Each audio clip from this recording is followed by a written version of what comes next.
Monday, January 20th, 2014. Welcome aboard, everybody. I'm your host, Dr. Peter Glidden.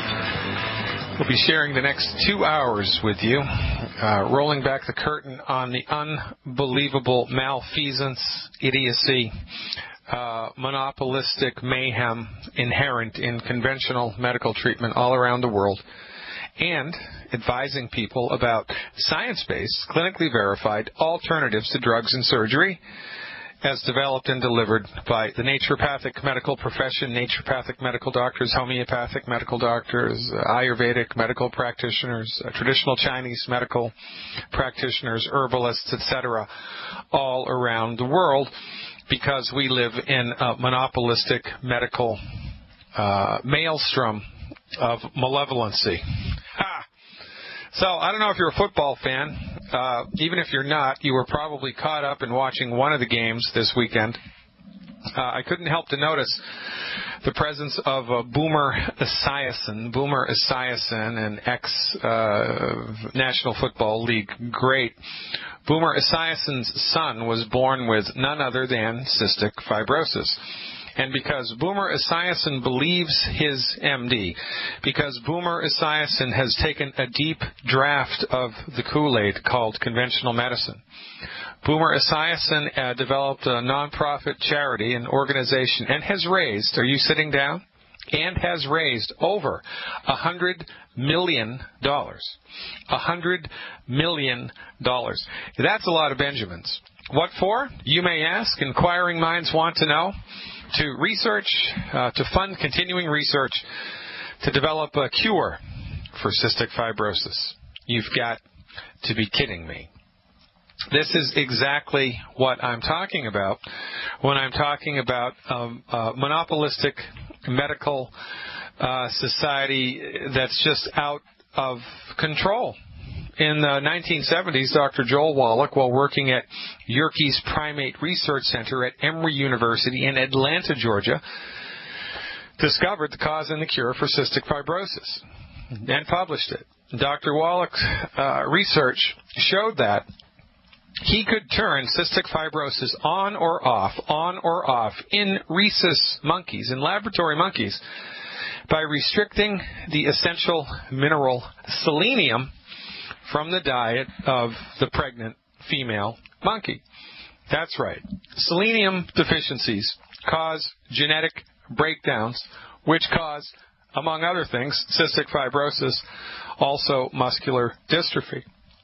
But this research conducted at Emory University at the Yerkes Primate Research Center was all about cystic fibrosis, and Dr. Wallach had the slides in hand.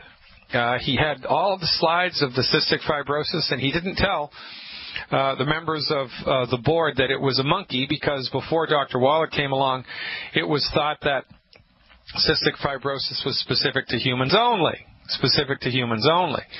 So Dr. Wallach lays the slides out on the table, and all of the pathologists at Yerkes Primate agree that it's cystic fibrosis. It's a classic cellular pathology, cystic fibrosis. Good work, Dr. Wallach. By the way, where'd you find it? Oh, in rhesus monkeys. What? Oh, and Dr. Wallach, we'd like to continue this research. What do you think we'll need to do to have more rhesus monkeys with cystic fibrosis? Doc says, how many do you want? It's as simple as 1, 2, 3. All we have to do is restrict selenium from the diets of the pregnant mothers, and voila, you've got cystic fibrosis, and they couldn't handle the truth. Because up until Dr. Wallach came along, the conventional intellectual academic medical meme was that cystic fibrosis and every other illness is generated by a bad gene. It's a bad gene which is inheritable, following the laws of Mendelian genetics. Remember all the fruit fly experiments that they talked about in high school? Remember that?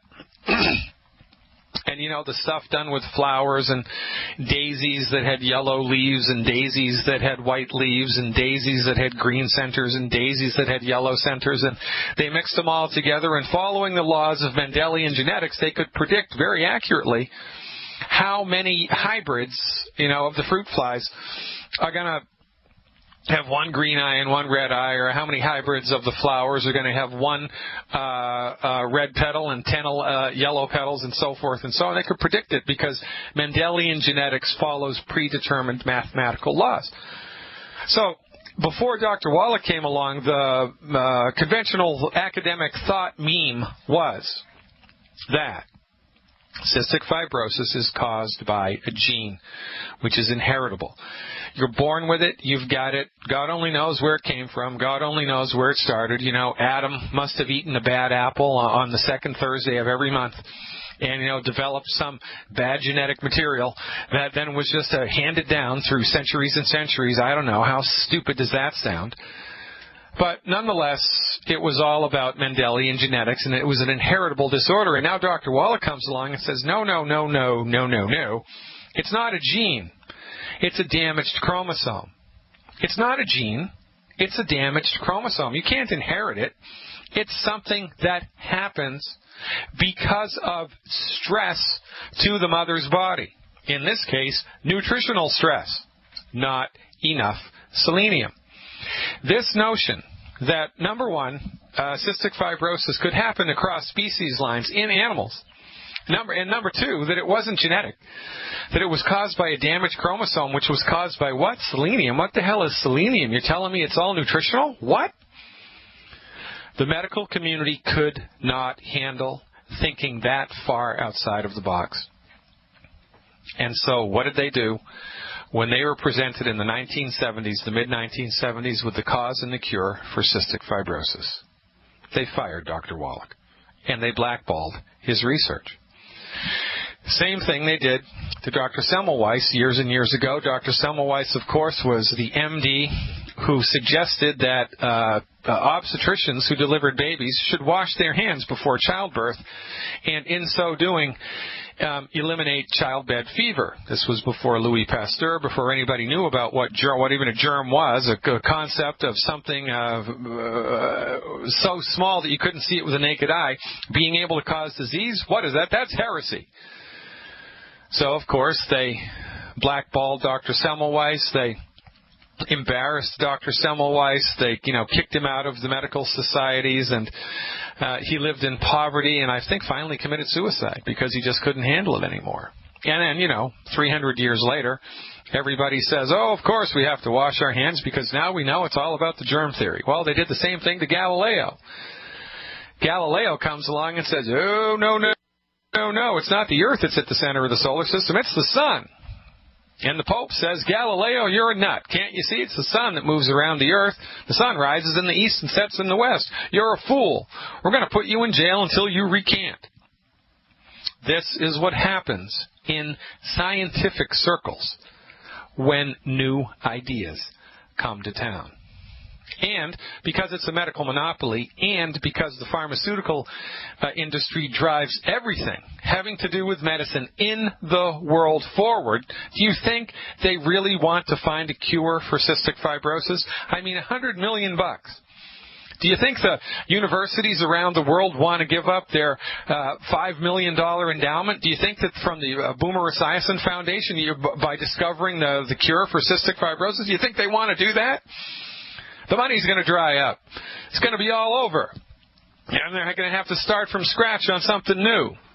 All of these research fellows are going to be fired. All of these PhD candidates are going to be fired. All of this technological equipment that the university just spent $10 million on is going to have to be sent back to the big box store. And this is why we suffer and die. Because we have given our health we have given our health up to a monopolistic medical society that doesn't give a damn about curing anything, that does not care nor even consider thinking outside of their predetermined eeny-weeny, teeny-tiny box of intellectual dogma. They will not yield. They will not budge, even when faced with evidence. De facto evidence in their face. Cell pathology, slide tissue cultures. For goodness sake, ladies and gentlemen, One more reason, right, to fire your MD, because they work for a medical industry which is intractable. They work for a medical industry which is not concerned with broadening the horizons of science. They support and promote and advocate for a medical industry which is driven by profits and old-fashioned, outdated, out-of-sync medical Machiavellianism. The ends justify the means. Well, in this case, there aren't any even ends in sight. The end is to raise more research money, right, and hire more fellows and buy more equipment.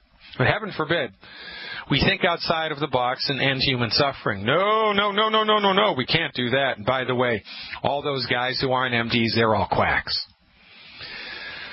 This is why we suffer and die. So if you know Boomer Esiason, or if you know anybody who knows Boomer Esiason, if you have any contacts whatsoever in the National Football League, you need to get in touch with them and give them a clue. But you know what's going to happen? Once Boomer Esiason says, hey, what about Dr. Wallach? They're going to fire him. The same thing they did with Jerry Lewis. When Jerry Lewis and the muscular dystrophy people, when we sent Jerry Lewis Dr. Wallach's information, and Jerry Lewis took it to the Muscular Dystrophy Foundation and said, hey, what about Dr. Wallach's research? What about that? Guess what? No more Jerry Lewis telethons. And if you're not angry, you're simply not paying attention. I think you need to talk to me. I think we need to get it straight. And this is why we have this radio show, 866-582-9933. This is the tip of the spear of science-based, clinically verified medical nutrition, where our job is to broaden people's minds, to broaden people's horizons about the possibilities in real time of healing with science-based, clinically verified medical nutrition. 866-582-9933, 866-582-9933. Going to Connecticut and Donna when we come back. So how about that? Boomer Esiason's son was born after the 70s. So if the Yerkes Primate Research Center hadn't been so ass backwards, if they hadn't been such intellectual cowards, Dr. Wallach's research would have been taken up by the mainstream. It would have engendered an entirely new way of looking at illness. But again, because you cannot profit from selenium, there's no money in it. And if there's no money in it, there isn't going to be any research done towards it, because when push comes to shove, the medical industry in the United States is interested in profits over cure. You can't patent a naturally occurring substance. You can't go to Washington, D.C. and patent orange juice or oxygen or calcium or buttercups or selenium. So if you can't patent it, then anybody can make it. And if anybody can make it, then, you know, that's the free market and prices go down, right? So the medical research, Yerkes Primate Research Center, wasn't going to give research to the world to end cystic fibrosis if there's no cure in it, if there's no money profit in it. You know, the pharmaceutical industry. You know how much money they make? I mean, they'll make a drug for $300 and they'll sell it for $10,000. They'll make a cancer drug for $300 and they sell it for $10,000. And that was just talked about in the New York Times. I'm not making these numbers up, but, you know, this is, again, the gift that keeps on giving. That the MDs have gotten away with murder, literally, for 100 years. And they're so full of themselves that they think that nobody's noticing. They, you know, and it's a house of cards, and it's collapsing. In the province of Alberta, they spend $49 million a day, to prop up a failed medical system. The United States, you know, there was a guy who had type 2 diabetes, and he wasn't just any guy. He was an extremely wealthy guy. Was the owner, and his family is the owner of the third largest diagnostic laboratory in the United States. Lives in Missouri. And he went to one of Dr. Wallach's lectures, and he has type 2 diabetes, and he followed Dr. Wallach's advice, and in a couple of months, guess what? His blood sugars normalized. This guy was so well connected that the Republican Party of Missouri wanted him to run for the Senate. They wanted him to be the state senator to the federal government from Missouri. That's how well connected he was. He said, no, I can't do that. I'm too busy with other stuff. But he knew people in government, and so he called up one of his friends who worked for Obama in the health department, or I forget what department it was, and I'm not going to make things up. But they talked about his experience with type 2 diabetes, and his friend who worked at the government said, really? He said, that's remarkable. And so he said, hold on just a second, let me crunch some numbers. So he pulled out his government computer, and he accessed the database. And he did some quick calculations, and he said, you know what? If everybody with type 2 diabetes in the United States did exactly what you did with medical nutrition, in 1 year we would save so much money that we would balance the federal budget. That's how much money. That's how much money the pharmaceutical industry generates. And that's just one classification of illness. That's just type 2 diabetes. When you think about arthritis and high blood pressure and cancer and everything else that everybody goes to the doctor for, the amount of money is, you can't even imagine how much money it is. And that's a lot of money. I can imagine quite a bit. And I can't wrap my head around that number. But, it's a for-profit, out-of-control, monopolistic juggernaut. They don't let anybody else into the hospital. They don't let anybody else into the research game. Universities aren't going to spend money on doing research on selenium. What are you kidding me? That's a non-starter, and the universities get all of their research money from the drug companies. So around and around and around and around we go. Where does it stop? Well, I know. It stops at the undertaker's house. The undertaker's, parlor. That's the ultimate end of the road for everybody who follows the advice of the MD. Pain and suffering, pain and suffering, pain and suffering, bankruptcy, death. Pain and suffering, pain and suffering, pain and suffering, bankruptcy, death. And every once in a while, they'll throw in a remarkable cure of somebody who got their leg blown off and they saved them. Every once in a while, they'll have a remarkable cure of somebody who had a bleeding coronary ulcer. And the doctor with emergency surgery fixed it with a robot surgery, and he was on the moon, and the patient was in Albuquerque, and they fixed it through a remote control. And stuff like that is remarkable. And every once in a while, they'll throw in something like that, and everybody in the world goes ooh and ah, and continues to go to the MD. Ladies and gentlemen, I am the red pill. Swallow it. Let's pop out of the matrix together and see how we can make a positive change in the lives of our loved ones. Connecticut's up next. Stick around. FireYourMDNow.com. That's where you want to go. Or drglidden.com. Or just type in Dr. Glidden in the Google. I always come up number one, and it's good to be number one. Let's go to Connecticut and see what Donna's up to. Hey, Donna, thanks for the phone call. You are live. Hello, Doctor. Doctor, the reason why I'm calling today is I'm having trouble sleeping. I'm right now taking selenium, and I'm taking the shellfish-free health pack. Yeah. And things like that, and I'm having very hard trouble sleeping. All right. Well, is the problem, Donna, falling asleep, or is the problem staying asleep? It's both of them. I can't get to sleep. I'm going to bed like even though 9, 10 o'clock. I'm not going to sleep until 4 in the morning, 2 in the morning, and I'm waking up around 6 or 7 o'clock. I have to get up so I can't go back to sleep. Yeah. Do you get tired after you eat lunch or breakfast? No, not really, because I'm too busy. I'm too busy to really notice. I'm always piddling around and doing things. Yeah. How long has the insomnia been a problem? Oh, it's been a problem for a long time. This is just not happening. It's been a problem for a long, long time. But it's starting to affect me because my mind is foggy. I can't really concentrate that well. And I'm doing this business and I can't really seem to get going. Well, yeah, you need sleep. I mean, if you don't get sleep, then the rest of the life is just toast. I mean, because, that's a really important part. So, I mean, how many years ago did the insomnia start, and was it related to anything in your life, like it started after you fell down the stairs or after 14 days of antibiotics, or did it just start for no reason? I don't remember, because I used to be, I was a sickly kid. I had eczema real bad, and I had all the allergies that came with it. So I might have been on stuff like that. But I have been having problems sleeping for years, and I don't remember pinpoint when it started.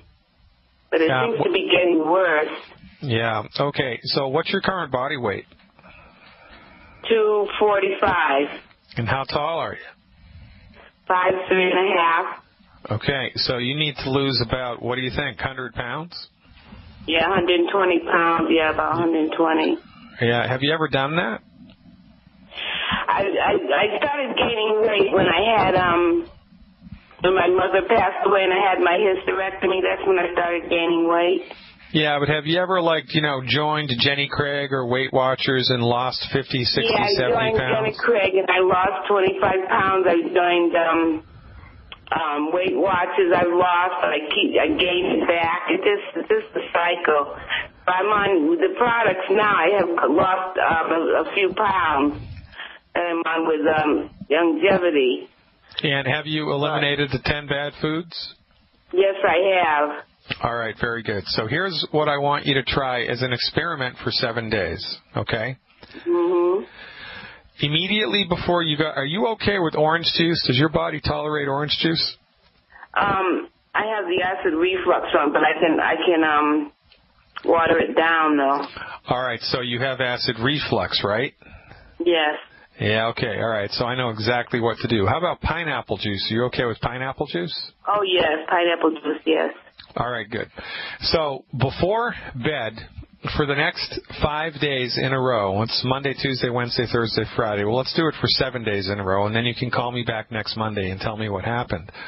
I want you to take 3 ounces of the white liquid calcium before bed, 3 ounces of the white liquid calcium and a couple of ounces of pineapple juice immediately before bed. All right? Okay. I don't want you to take any more calcium during the day, but take 3 ounces immediately before bed and a couple of ounces of orange juice. So when I mean immediately, I mean throw that stuff down, brush your teeth, get into bed.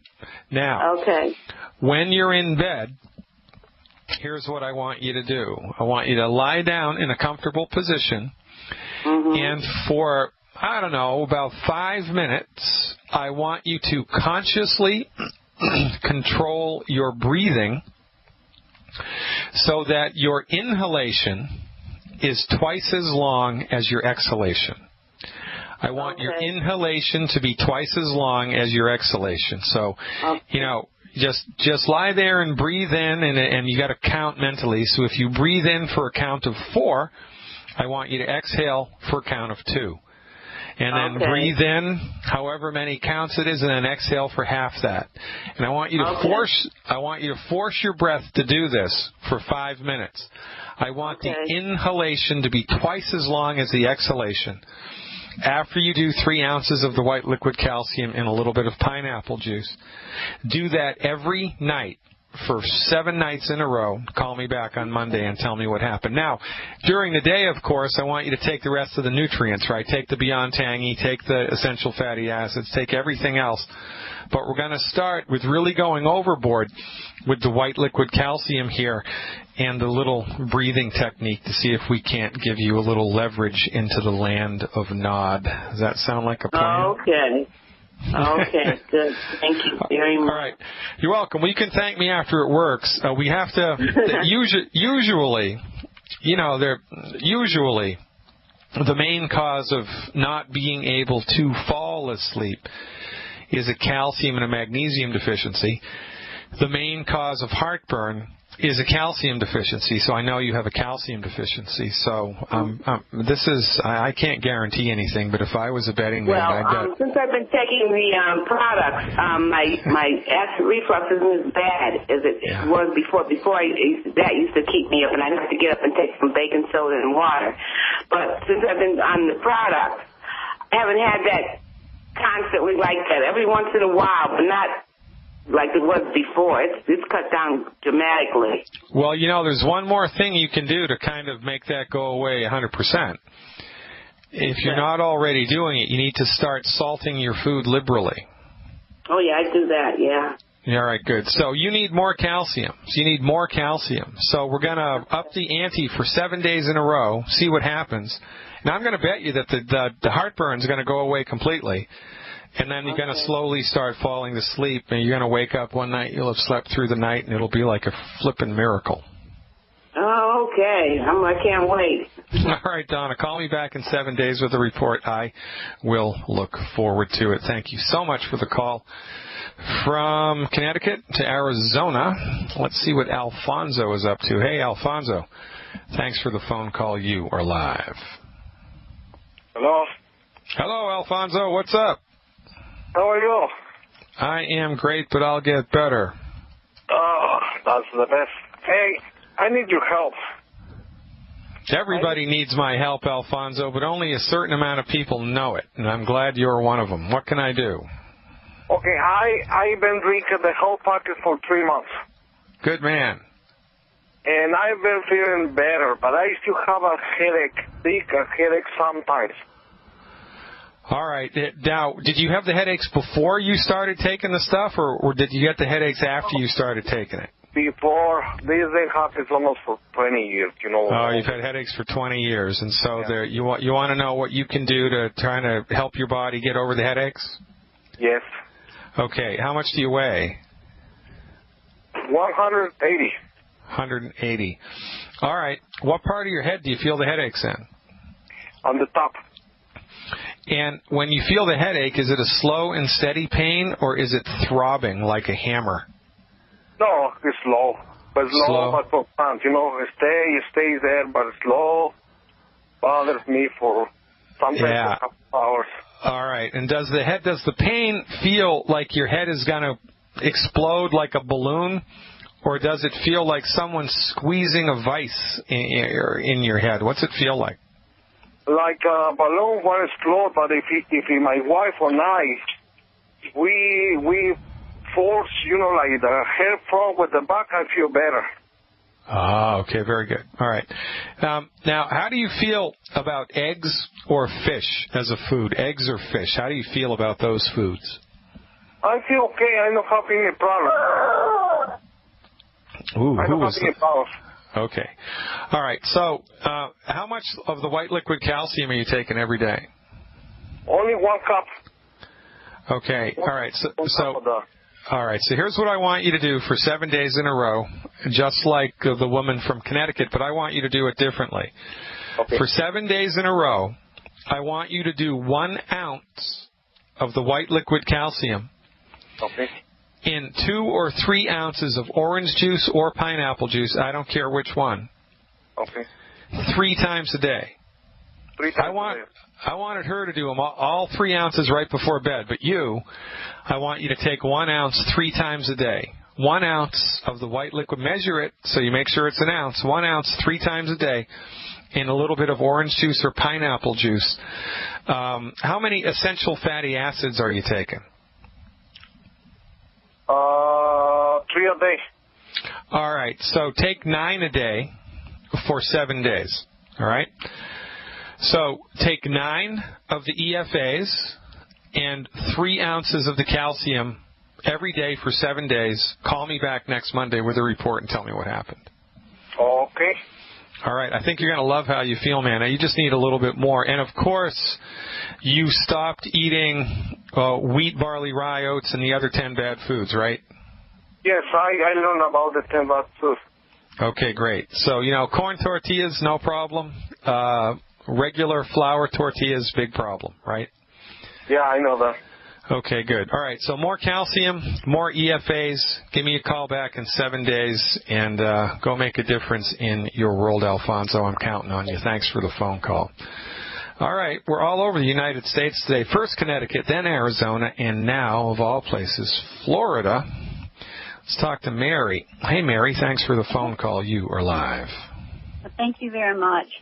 I have heard of the product, Longevity, and I haven't taken it yet, but I have some problems with my knees. I'm a nurse, and I'm on my feet a lot, and it's gotten really, really bad. The doctor told me that because I've had injections, in my knees. They said now it's like bone on one of them. Yeah. And I had heard something about the product that it would help me. Well, yeah, it's definitely. Well, all right. So here's the deal. The body does have a point of no return. You can break something so much that the body just can't fix it. But I don't know where that point of no return is. Your doctor doesn't know. Your MD doesn't know where that point of no return is. The only person who knows where that point of no return is God, and God's keeping his mouth shut about it, right? So our basic position here is that when somebody's joints start to go bad, it's not because you're getting older. It's not because you have a bad gene. It's not because you went to New Orleans last Mardi Gras and got a voodoo curse. It's simply because your joints have run out of the nutrition that they need to maintain their integrity. It's that simple. And unwittingly, you're most probably consuming food on a regular basis that's hurting the joint. So, when you put two and two together, if you put diesel fuel in an unleaded engine and you never, ever, ever tuned your car up, the car would run like crap. Hey, there's nothing wrong with it. You need a tune-up, and you need to put the right fuel in the tank. And so when you do those two things, then we see how far back your body bounces. Maybe it's 25%, 50%, 75, 100, who knows. I've had patients, one patient, with a fake knee, a titanium knee. His doctor told him the same thing. It's bone on bone. You need surgery. He got the surgery. Then he started the nutrients, and he grew cartilage over the fake knee. Boy, was he angry. You stick around with me, Mary. We're up against the hard break. I'll tell you what we can do to support your joint health when we come back. Ladies and gentlemen, Dr. Peter Glidden here. Thanks for tuning in. Thanks for turning on. Thanks for opening up your mind to the possibilities of science-based, clinically verified alternatives to drugs and surgery. Not because there's anything wrong with drugs and surgery. Drugs and surgery will save your life. Well, we don't have a problem with drugs. We don't have a problem with surgery. I don't have a problem with guns. It's not the gun, it's how it's used. It's not the drug, it's how it's used. It's not the surgery, it's how it's used. You can't never unsurgery something, right?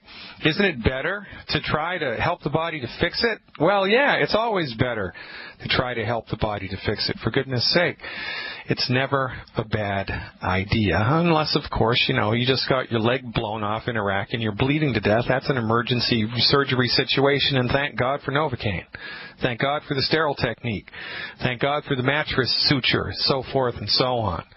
But poor Mary in Florida, she's up against it. She's struggling. She's in pain, and she's a nurse. And her medical doctor said, well, sorry, we've given you too many cortisone shots. We can't give you any more. We just have to go in there, rip your natural knee out, and give you the titanium knee, even though there was an article published in the Journal of the American Medical Association about 6 years ago that said knee replacement surgery for arthritic knees doesn't work, that it always fails. After 5 or 6 years, it always fails. So I'm glad that you called, Mary. Are you still with me?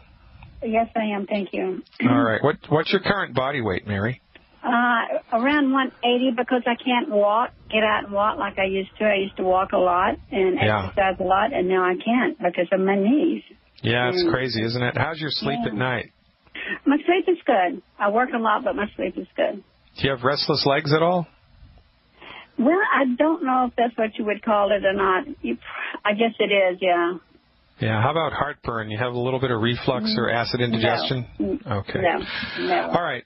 So basically the recommendation here is twofold. Number one, we counsel people to stop eating food that's hurting the body, right? And you can get, that's called the 10 bad foods, and you can get that list for free. You have to visit my website, fireyourmdnow.com. Mm-hmm. And right there on the front page, it will ask you to sign up for my free newsletter. And when you do that, all we need is your name and an email address. You get a copy of the Good Food, Bad Food list for free, and we don't sell the emails. We just send you stuff every couple of months as necessary. So download that list and stop eating those foods, okay? And I got to tell you something, Mary. Just from eliminating those foods, it might be difficult for the first 2, 3, 4 weeks until you get into the hang of it. Mm-hmm. But once you stop eating these 10 foods, you're going to lose weight without even trying. I'm going to guesstimate you're going to lose 15 to 20 pounds without even trying just from stopping these 10 foods. You're also going to feel better into the bargain as far as your energy goes. And it will also take a little bit of the pain off of the joint stuff. Because if you have inflammation in the body anywhere, and you consume food that's pro-inflammatory, well, it's like throwing gasoline on a flame. It's going to make it worse, right? So any inflammation that you have in the body can really be knocked down quite a bit just from cleaning up your diet. And this is a really smart thing to do. And the proof of the pudding's in the eating, okay? Now, additionally, you need the nutritional supplements for your joints and to support and promote the structure and function of your musculoskeletal system. And we dose this based upon body weight. So I have no idea what your budget is. And, you know, as fate would have it, insurance doesn't pay for this. It should, but it does not. And that's a whole nother conversation. In a perfect world, I would like to see you take 2 healthy bone and joint packs per month. 2 healthy bone and joint packs per month. Now, if you can't afford that, do 1 healthy bone and joint pack. No, I'll do 2. Well, I don't know what your budget is. All right, so do 2 healthy bone and joint packs a month, and call me back on the 3rd week. Now, get in touch with the person who told you about this radio show, because this company exists through an independent network of distributors, and people get credit for helping their friends and family members and church members and community members out. So, and if you just go online and try to order the stuff, you'll be charged the full retail amount, and that's not good. Okay. So get in touch with the person who told you about me. They'll show you how to get the stuff at the wholesale price, and they'll even give you a helping hand, helping you figure out how to take the daily doses. But call me back in 3 weeks, Mary. I love helping nurses. Nurses are amongst my most favorite people in the world. So get the stuff, clean up your diet, give it a shot, and call us back. I'll look forward to it. Hour 2 coming up, folks. Don't even think about touching that dial.